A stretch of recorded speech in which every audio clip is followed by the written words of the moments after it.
नमस्कार दोस्तों, स्वागत है आपका हिंदी नॉलेज शो में। तो दोस्तों, जैसा कि मैंने आपको कल बताया था कि भारतीय सैनिकों पर हमला किया चीनी सैनिकों ने। हालांकि वो उल्टा पड़ गया और भारतीय सैनिकों ने उन्हें कूट दिया और 11 उनके घायल कर दिए। और बाद में तो मतलब कि हालत ये है कि वहाँ की जो मीडिया है उसमें इस चीज़ को लेकर बात भी नहीं हो रही, क्योंकि उनकी अच्छी बेइज्जती भारत ने कर दी। लेकिन चीन फिर भी बाज नहीं आ रहा। उसने अब भारत के एक मजबूत दोस्त और क्वाड समूह के जो एक मेंबर है जापान, उस पर हमले की कोशिश की। वहाँ पर आपको पता होगा कि सेनकाकू एक बहुत ही फेमस आइलैंड है। चीन और जापान का इसको लेकर बहुत तगड़ा विवाद है। हालांकि जापान ने इसे अपने हाथ से निकलने दिया, चीन ने बहुत ट्राई करी है। मैं आपको स्क्रीन पर दिखा रहा हूँ, बहुत ही स्ट्रेटेजिक लोकेशन है इसकी, बहुत ज़्यादा महत्व का द्वीप है। और जापान और चीन में अगर कभी युद्ध हुआ तो ये आइलैंड जापानी नेवी के लिए बहुत महत्व की चीज़ होगा और बहुत ज़्यादा स्ट्रेटेजिक एडवांटेज दिलाएगा चीनी नौसेना पर। और इसलिए जापान इसे कभी हाथ से नहीं निकलने देता, भले ही चीन कितनी इस पर अटेम्प्ट करे।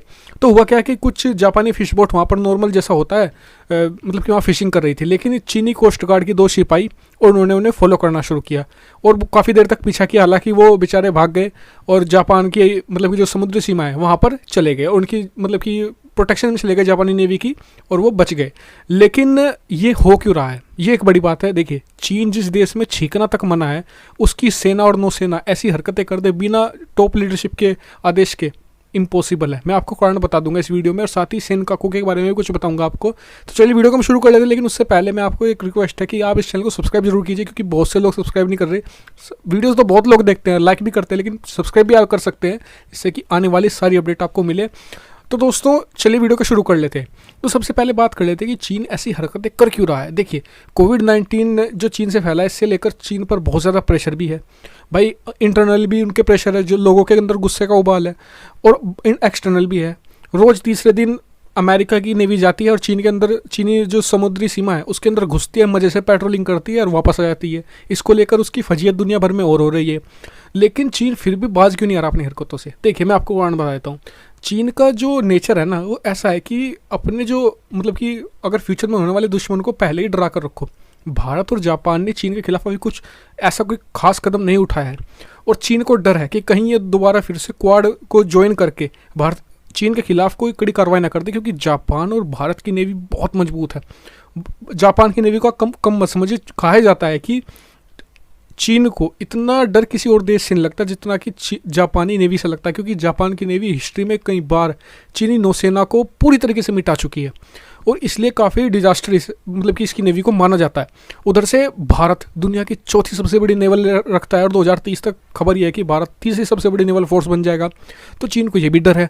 तो वहीं अब एक और चीज़ ये होने वाली है कि अब तक क्वाड में सिर्फ 4 मेंबर, जैसे कि मैंने आपको बताया था पहले भी, अमेरिका, भारत, जापान, ऑस्ट्रेलिया। अभी एक्टिव 2 मेंबर है इसमें, ऑस्ट्रेलिया और अमेरिका। ये दोनों बढ़िया तरीके से, एक तरीके से ऐसी तैसी कर रखी है दक्षिण चीन सागर में, दोनों ने मिलकर, ऑस्ट्रेलिया अमेरिका ने। भारत और जापान ने इसे भी एक्टिवली ज्वाइन नहीं किया था। हालांकि कई लोग क्रिटिसाइज कर रहे हैं इंडियन गवर्नमेंट को कि वो क्वाड को ज्वाइन क्यों नहीं कर रहे, क्योंकि भारत ने बहुत ही एक्टिवली रिएक्ट करके इस ग्रुप को बनवाने में एक अहम भूमिका अदा की थी, और भारत ही पीछे हट रहा है चीन को क्रिटिसाइज करने से। और इसको लेकर बहुत ज़्यादा मतलब कि वो भी कहा जा रहा है कि एक बहुत ही वीक डिप्लोमेसी भारत सरकार दिखा रही है। उस पर हम बाद में बात करेंगे।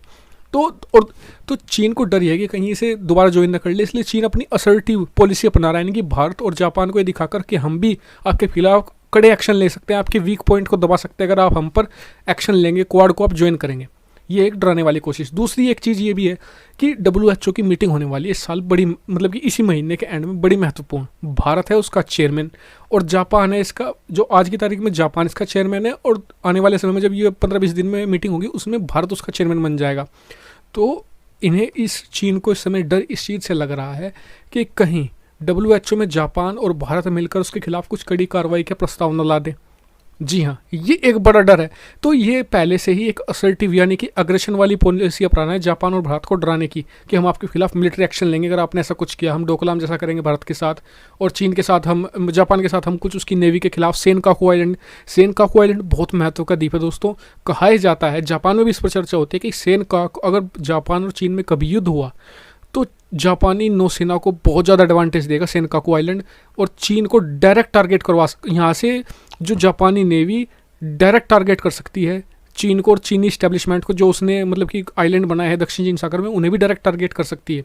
तो इसलिए जापान इसे कभी नहीं छोड़ता और बहुत ही सेंसिटिव इलाका है। कई बार मिलिट्री फेस ऑफ भी हो चुका है जापान और चीन का इसको लेकर, लेकिन जापान ने कभी इसे हाथ से नहीं जाने दिया।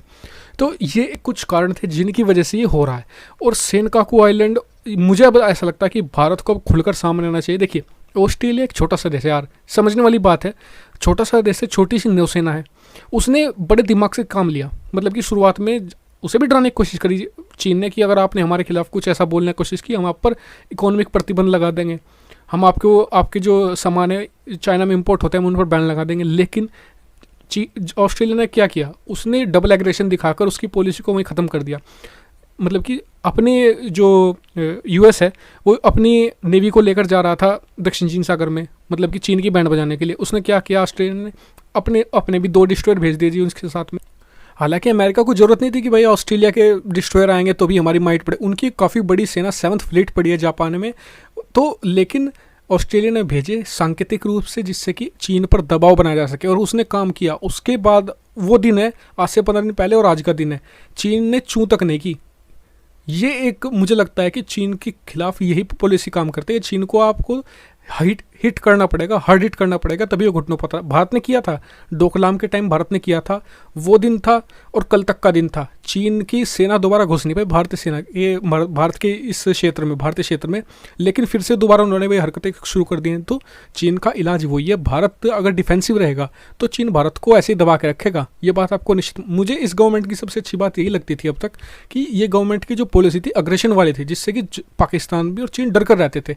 लेकिन पिछले 1 महीने में काफ़ी वीक डिप्लोमेसी का एक तरीके से भारत ने पेश किया है। मुझे लगता है कि इससे बाहर निकल के भारत को तुरंत आना होगा और ज्वाइन करना होगा ऑस्ट्रेलिया और अमेरिका को साउथ चाइना सी में। आप एक डिस्ट्रॉयर भेज दे, एक शिप भेज दे जैसे ऑस्ट्रेलिया ने किया, चीन अपने आप घुटनों पर आ जाएगा। उसे पता लग जाएगा कि डबल एग्रेशन हो गया और चीन को पता है कि वो कर कुछ नहीं सकता डराने के अलावा। भारत ने स्टेट ऑफ मलक्का पर एक भी अपना डिस्ट्रॉयर बिठा दिया ना, उसके सारे एक्सपोर्ट्स रुक जाएंगे।